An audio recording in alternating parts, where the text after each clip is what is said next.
All right, so we are okay. Hi, I'm Tabitha, and I have Sarah, my fabulous nerd fitness coach, with me. We are gonna dive right into this one because we did kind of do like an introduction about things on the fitness example. So if you're a little lost, go back and watch that one. But we're gonna do the same framework. From the going from the yeah to meh tasks to the non-preferred tasks. But we're going to do this from a parenting perspective, which is, and the back to school thing, which is a little bit more of what my wheelhouse is. But there's so many similarities between just doing this from a workout perspective or a fitness perspective and dealing with kids. So we work with middle schoolers, high schoolers, college students, and adults on executive function skills like task initiation. And so these are some of the things that we do. So we are gonna go from start off by picking our preferred tasks and our non-preferred tasks. So Sarah has an example for me. All right, so I have a teenager who's just started high school, and our yeah task after school is watching TV on the couch. And our nah task that mom is tearing her hair out over would definitely be getting our homework done. Okay. All right, so the first thing that we're going to do is we are going to focus on the delay. So going from watching TV on the couch to getting our homework done, that is a huge activation energy thing, right? Like TV on the couch is like here, and homework is like way, it's off the page. Um, to get that started.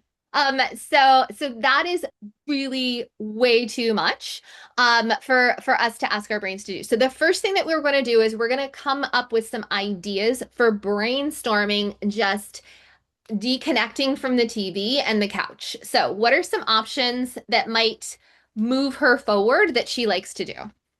I mean, I know I said this in the last video, but getting a snack does seem to be very helpful after school.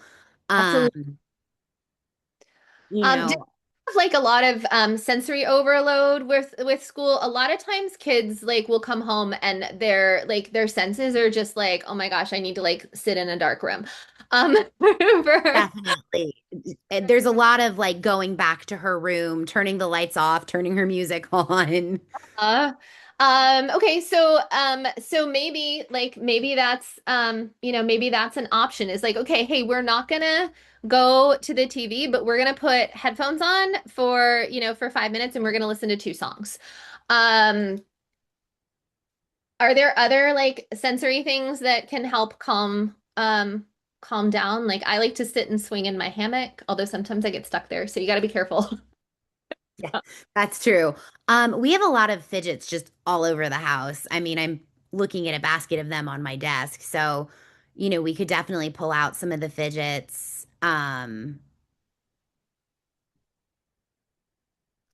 like the idea just of like doing the snack with maybe some headphones.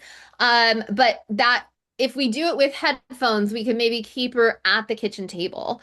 Or closer to the place where we're gonna go to do homework. So rather than like go in your room and hide, which becomes then a whole nother set of preferred tasks, um, but she might really need that decompression time. So it might be a place where like you have to give 15-20 minutes of like you feel like you're decompressing while you're watching TV, but you're actually not. You're firing neurons in a different way. So you can have that couple of minutes of TV time, but after that, we're going to do some bridge work that actually resets your brain into a place where it's a little more ready to do something. So those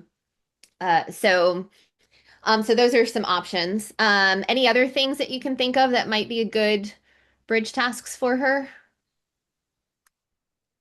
That's a good question. Do you like to color or craft or do anything like that at the table? She does love to draw. So drawing could be a good option. Um, I think also potentially even just an opportunity to change her clothes. I think sometimes like after a long school day, it can feel good to put on something different and sometimes she prefers a bit more compression. Okay. Yeah. So either like so that's a big sensory experience change, which is great because either you're doing compression or something that's like super soft and cozy. So absolutely like something where you're changing that sensory experience might be really comforting. So, okay. So I like those ideas. So that gives us a framework to start.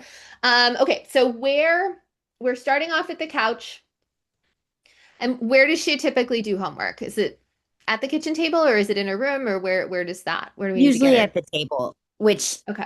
we have an open floor plan. So, I mean, it's all one giant room, which is kind of nice. Yeah, that's good, especially when you're having like, you get to the middle school teenagers. They don't necessarily, they're like, oh yeah, I'm totally working while I'm watching YouTube videos instead. It's nice to Yep. Mhm. look like school. Um, so, okay, so we want to get from the couch to the table. Okay, so are there places we kind of talked through a lot of these options when we're going from the couch to the table. So you might go from the couch and take a detour um uh to the room. You might actually go directly to the table and do something else with a different task.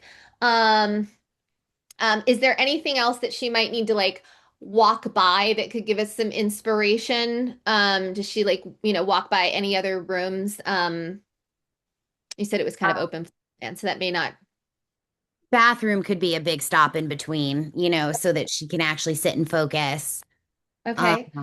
Um, Some people like there's a nerve response if you are like splashing cold water on your face, and that may or may not be something that she wants to do, but especially if there's a sensory issue, like putting some cold water on your face can always be a really good one, or just drinking some cold water can be a good sensory reset if that's something you need to. So that might be something. Okay, so we've got lots of options here, and I like using this space about drawing the map to kind of help you brainstorm like what other things can we think about as we're going to that table? Can we like do we need to go outside for a sec? Can we like we can do that. Maybe you need some fresh air before you come back to the table. So just kind of thinking about what options you have available to yourself rather than just going directly from the couch to the table. Okay. So from there, we're going to look at some possible micro commitments. So drawing is nice because you have your stuff open, and you're kind of already writing and you're at the table. But some of the micro commitments I like are doing one problem, opening up your portal just to take a look and getting your thoughts organized about what your priorities are. So I'm not gonna do any work. I'm just gonna make a to-do list. Reading one paragraph. What are some other things that she's usually a little bit less resistant to doing when we're starting off for homework? I mean, she loves taking out the Chromebook. So, taking that out, getting that open. Um, That could be like, hey, we're just gonna check and see if your Chromebook's charged. that's a great idea. Yeah, that's a really good one. Okay. Um, Another thing that I like is to ask about like, can you show me something cool that you did? Um, so a little bit of show and tell. That's sometimes I use that a lot with kids that are really struggling and really don't want to show me their portables. I'm like, oh, well, how about can I just see like what your English teacher's name is? I forgot how to spell it. Um, um, Our something English like. teacher this year is sharp, but we can pick a different teacher. The other thing that I really like to do is I like to give them an opportunity to correct me. The teenagers love to tell you that you're wrong. Yes, Um, they do. so, if I'm really struggling with something like that, I might be like, can we just look at your schedule? Because I'm pretty sure that your project is due tomorrow, even though I know it's Friday.